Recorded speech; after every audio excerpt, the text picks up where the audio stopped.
Hey guys, and welcome back to another Spore creation video. And for today's creation, we're going to be making a Jowwi Rex. For those unfamiliar with the Jowwi, they are my sort of pseudo-dinosaur alien mascot thing. Basically just a small little Spinoraptor thingamabob that I made when I was younger, and I've since adopted as my mascot. And I've actually had quite a few people ask me to make this into like a variety of hybrids, like whether it's a Jowwi Dragon or a Wyvern or just whatever. One of them has actually been a Jowwi Rex, but for today, the winner of that suggestion for the 200k subscriber request was BJM Shaw. So BJM Shaw, thank you very much for this idea. I have to admit, when I first saw the idea for a Jowwi Rex, I was a little bit... I feel bad for saying this. I was a little bit disappointed because I don't know why, I just had a bad impression about it. For some strange reason, I just imagined that a Jowwi Rex would look really angular, really, you know, bulky, not very good, probably like very disproportionate or whatever. I don't know why I had that impression. Probably because I'm so used to the Jowis being like a very slender kind of creature. Regardless of what hybrid they are, they've always been fairly slender. Except for the Jowwi Spino or the Jowisaurus one. I guess that one's a lot more on the bulky side, but it just looked like a giant Jowwi, you know, it looked like a Jowwi on steroids.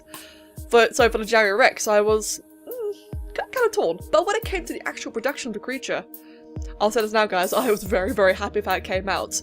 So when it came to the body, I started off the body with a very typical Tyrannosaurus kind of form, very typical theropod.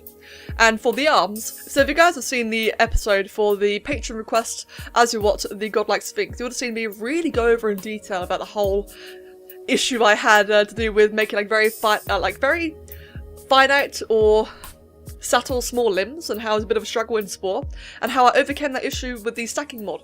And that's what I've done again here. I've used a stacking mod to create little pseudo limbs. They don't animate, but they do, honestly, for a T-Rex, I think they're absolutely brilliant.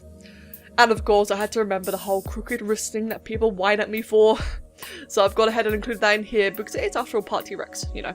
The Tyrannosaurus Rex body was going to be like the key thing, because when it comes to the Jowwi hybrids, they're very, very typical, you know. They follow a pattern. It's a pattern I quite like, you know. I quite like the consistency of this pattern because it really shows off the Jowiness. And that is things like the giant eyes, the frill, the horns, the striped. And so therefore, I felt like that for it to really be clear it's a Jowwi Rex, like emphasis on the Rex part there, I figured this needs quite a bit of Rex in it. Which is why I'd started with a very heavy Rex posture. I did of course make the feet a little bit bigger than it should be, the legs are quite a bit taller, quite a bit thinner, the tail is more wavy, and again significantly longer, but you can tell it's a theropod. It's definitely not a great theropod, nor is it meant to be. Absolutely not, this is after all hybrid. But I think it's a very nice balance between the two. It's like a lanky Rex, basically. And in this part of the creation here, so I've been using T. Claren B's dinosaur heads a lot more recently. Like ever since I've seen other people using it, I've really fallen in love with the mod. Now I take back all my trepidations for thinking it was cheaty. I definitely have come to like it a lot. And in the process, I'd actually done something I've never done before, and that is using the smoother parts to give the creature like a bulky neck. Normally what I do is either use the assailer part, or I'll use like nail downs or textured FL razors, and they do what I want, but they're always kind of chunky.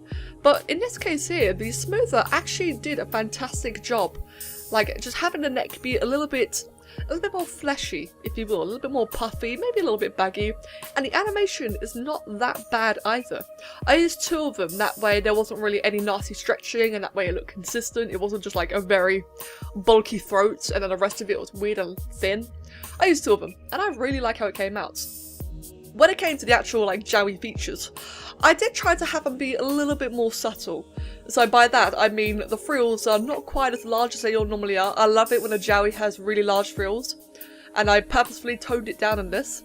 The horns as well are a lot shorter because as much as I really enjoy, like, I don't know why, I've always really liked having exaggeratedly large horns on my creatures, or like crests or spikes or whatever. For this, I felt like, again, because it is part Tyrannosaurus, I felt like it'd be better to tone it down, bring it back a bit, and again, make it more on the T-Rex side. The eyes, I'm very surprised with how the eyes came out. I was expecting, I really was, for the typical cell stage eyes to look really goofy on this. Very goofy, very cartoonish, whatever. And yet, maybe it's the size. Maybe I just got the right size, put him in the right position, but he actually, instead of making it look goofy or cartoonish, it actually makes it look adorable. I think it looks absolutely just so sweet. The little Jowwi face there, you know, like a big Tyrannosaurus face with the giant eyes. I think it just looks adorable. For the sail and the tail, typical Jowwi, absolutely typical. Had a little bit of a spinosail going on, again toned back quite a bit, but definitely longer. That way it covers. See, the T-Rex has got like proportionally a larger back or more space on the back than a typical Jowwi does. So I made the sail shorter but significantly longer. Add a little bit more of that onto the tail, and of course the typical bits at the end of the tail. And then at that point onwards, the creation technically could have been finished, but it felt a bit too simple. I don't want to just like leave it at that. So I took a bit of inspiration from the Indominus Rex and I added some quills around the back of the neck. And after a while, this was also live streamed, I had people suggesting I add a bit of feathers. Now, I was very hesitant with it at first, but I had to agree. The creature was... it just wasn't looking quite right. It looked too basic for my liking. So I obliged and I decided to add a couple of feathers. Had like a bit of a tuft of feathers, or you know, like a coating around the collarbone, the back and the neck, all that kind of general area, the shoulder, around the shoulders. And then I tried adding a little bit more around the back of it as well, around the hips. And I think that was it in the end. It just added that one little extra thing I wanted, just a little bit. And of course a necklace. I decided for the necklace, instead of it being like a proper, you know, necklace kind of thing with a band or a bangle, whatever, carrying around the neck, I decided to just have the little gemstone just hidden in between all the feathers. That way it's just there. It's like quite subtle, but still there, you know, still retaining a bit more of Jowwi, but not too much. Not a very typical thing. Because personally, don't know why I keep on forgetting to add the necklaces, so I liked it to be subtle there. After that, added in a couple of extra little bits of quills here and there, just to really tie it all together, make the feathers not feel too out of place. And then I just chucked on a typical old Jowwi texture skin, or texture paint, colour scheme. You know what I mean. For the colour scheme, I didn't go for a typical Jowwi one. I went for, I think it was the one I had in my Jowwisaurus, the Spinosaurus version. I think I used that one's colour scheme, which was a lot more scaly, more reptilian, much more dinosaur-ish. But still nice and colourful, just the colours were not quite as vibrant, or more like not quite as contrasting. And it struck out an overall really nice balance, and it's what I wanted. For some reason, I'm not really sure why, but whenever I make larger forms of the Jowwi are about human size, you know, about Utahraptor sized. Whenever I make a larger creature, I just imagine the colours being a little bit more dull, a bit more muted. It's still quite nice and vibrant, you know, it's still going to be blue, but just a little bit toned back, and I felt like that'd be a good balance for the Rex as well. Overall, when it came to the general finish of the creation, like I said, I was very pleasantly surprised. I was very happy about how it came out. I had my trepidations for making a Rex hybrid, but I just assumed, I don't know why, but I had the wrong impression.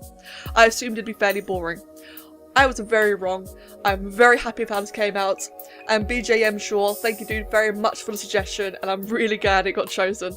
So dude, thank you too. And as always, it's a quick little tangent. Thank you guys for showing so much interest in a Jowwi as well. It still blows me away now just how much people enjoy my mascot and how much they want to see more and more hybrids.